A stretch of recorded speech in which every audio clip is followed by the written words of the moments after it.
Your promised land is very often a mindset. Now, yes, God can tell you to move and start your ministry in a different town or a different country. That does happen. And then that specific town or country will also be part of your promised land. But because we live in the Spirit and according to the Spirit and according to the spiritual laws and not according to the world and the physical laws, your promised land is most oftentimes a mindset shift.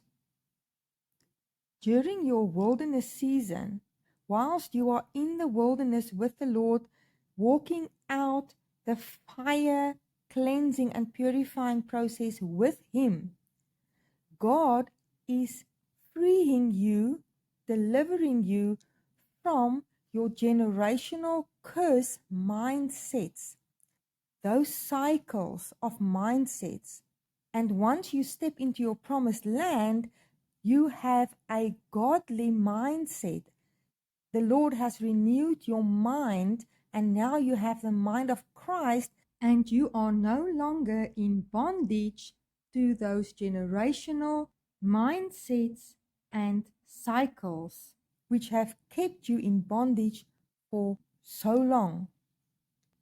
Once you break that cycle of toxic generational mindsets, which is keeping you from moving forward, every time you think there's a breakthrough, you get held up and tripped up by another cycle of the same mindset. Those are the mindsets which the Lord is freeing you from. He is breaking those generational mindsets over your life so that you can step into the new godly mindset and think like Christ, so that you can move forward into your promised land, progress in your life, progress in your ministry, and progress in your business, if you have a business, and succeed in everything you put your hand to. Only then God can give you that life and life in abundance, which is promised to His people in the Bible. Not everybody which calls themselves a Christian is living in abundance. Why? Because not everybody which calls themselves a Christian is prepared to walk the suffering road with the Lord. Not everybody is prepared to take up that journey of sanctification with the Lord. With sanctification comes wisdom, godly wisdom. You will not step into your promised land if you did not allow the Lord to teach you and install within you the wisdom of the Lord.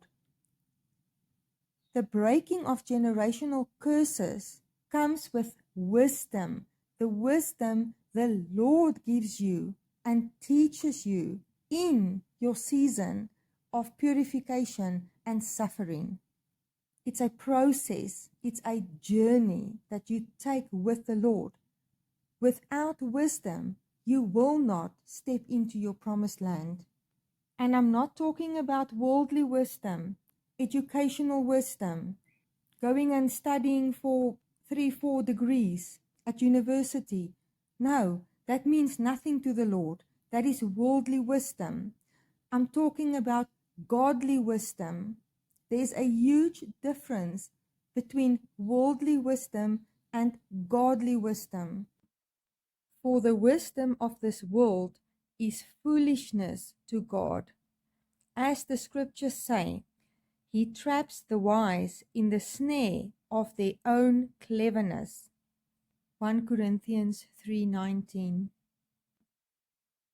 Without godly wisdom, and only God can teach you godly wisdom, you will never see your promised land. You will never enter God's rest. You will always be tormented by ungodly cycles of generational mindsets. The breaking of generational curses go hand in hand with God teaching you His wisdom. Godly wisdom breaks generational curses. And in that wilderness season where the Lord is putting you through His purifying fire and cleansing and purifying you, equipping you, training you up, and letting you go through sufferings to strengthen you, it is in this journey where the Lord teaches you His wisdom to overcome the generational curses in your life. Now, yes, the Lord can give you a miracle and break a generational curse over you in an instant because He's God. He can do whatever He wants and how He wants. But that is not usually how He chooses to go about breaking generational curses. God usually prefers to take you on a journey through the wilderness, teaching you wisdom for you to overcome those curses in your life. And by that, you then also have the knowledge and the wisdom and the experience to help other people overcome their burdens, their generational curses, and explain and teach them why they are in a wilderness period, what is the reason, what is going on with them, why is it happening, and what the Lord is busy doing in their lives. Most people don't know how the sanctification process of the Lord works.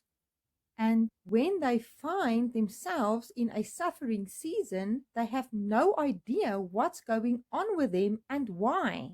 And it brings confusion and discouragement over them. Why is this? Because our churches don't teach their congregation about the sanctification process and what it entails.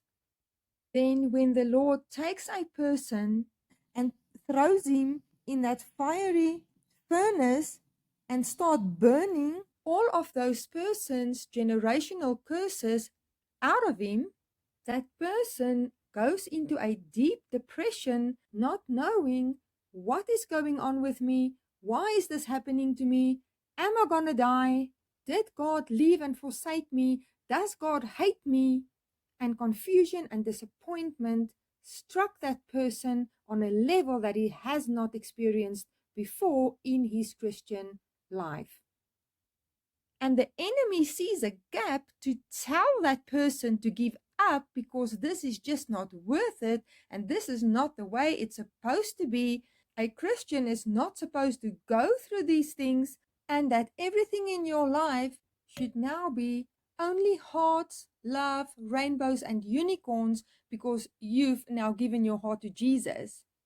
And this detrimental lie of the enemy is unfortunately taught by most of our traditional churches, as well as the prosperity industry. They are teaching doctrines of demons instead of teaching the true gospel, and their congregations are not moving forward, they're not prospering, they're not getting their healings, and they're not being freed from generational bondages. Their congregations are stagnating or moving backwards instead of moving forward into that life and life abundance, which is promised by God to us, His people, in His Word.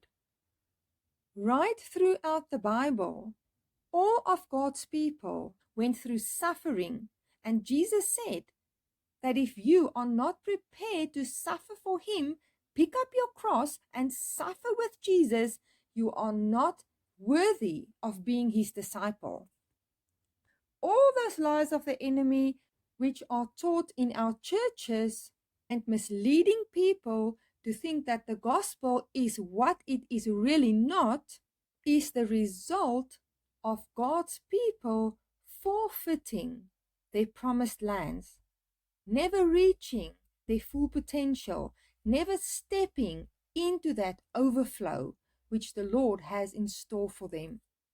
They miss it, just like the Israelis missed it and never got to enter their promised land because of their disobedience, because of a lack of wisdom to see what the Lord is doing in their lives. I have never heard any church preach about this. There may be churches that do. I have never ever came across that a church teaches his congregation about the fire, the suffering, and the wilderness period which the Lord will take every single born-again believer on.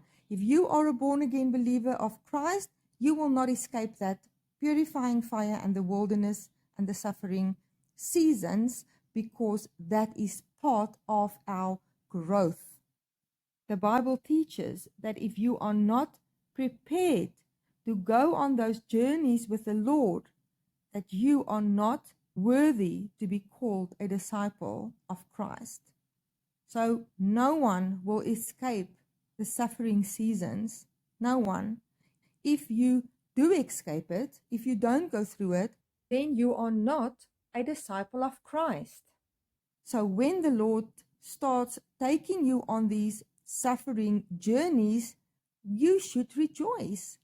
You should rejoice in your sufferings, because God found you worthy of suffering for his Son, Jesus. Romans 5:3. We rejoice in our sufferings. That is a privilege, people. And the length and the extent of your wilderness and suffering seasons will depend on how dirty your bloodline is, because we carry the unrepented sins of our fathers and forefathers. So the more they sinned and brought filth into the bloodline, the more cleansing and purifying there needs to be done in your life, and the longer you will be in that season of purifying and suffering and walking through the wilderness with the Lord.